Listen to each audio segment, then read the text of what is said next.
Spin.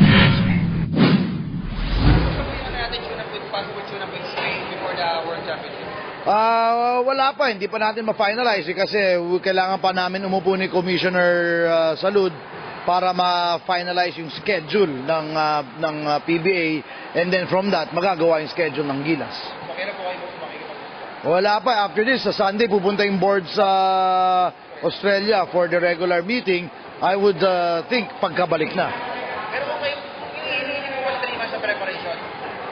Hindi, imposible naman yun. Right now nga, ang PBA is scheduled to start August 15 eh.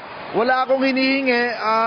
I just hope that they can give us as much time possible kung anong kaya nila ibigay. Pero ano yung ADL para sa inyo? Siyempre, 3 months.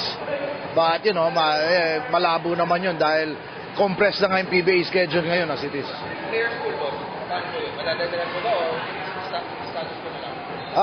As of now, yung players talaga, yung regular players ng Gilas, kung madadagadan or hindi, again, that's up to the PBA board eh. Hindi ko alam kung anong guidelines natin ngayon, di ba? Dati, 1 player per team, so, kung ganun pa rin, walang changes.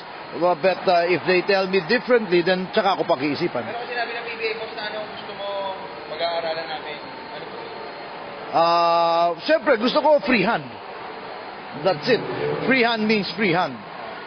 Sa 3 months sana, tsaka sa lineup boss yung yan. Yes. Oo.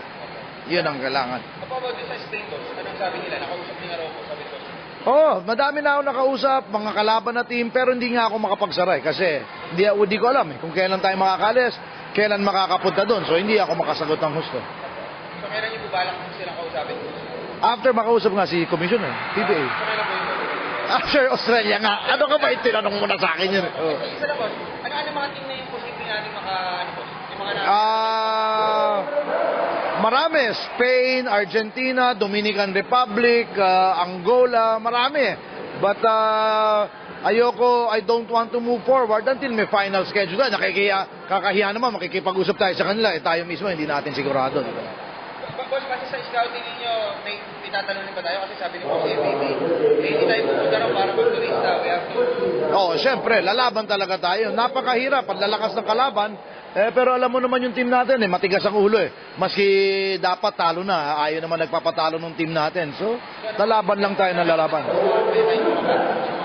Wala, di natin alam. Ang draw sa February pa eh. So, we have no idea sino mga kalaban natin.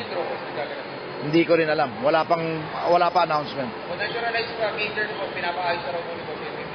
Pero ka na raw po nasa listahan dalawa. Oo, pero ganun pa rin eh. Ang habang proseso, we don't know, hindi naman ganun kasimple yun eh. So, right now, nakikipag-usap tayo, pero wala pang linaw yan. Naturalize major boss, pinaabot siguro sa World Championship. Hindi ko alam eh. Talaga, that's something that I cannot answer. Pero sino yung dalawang tinitingnan niyo po, boss? Secret! Spin.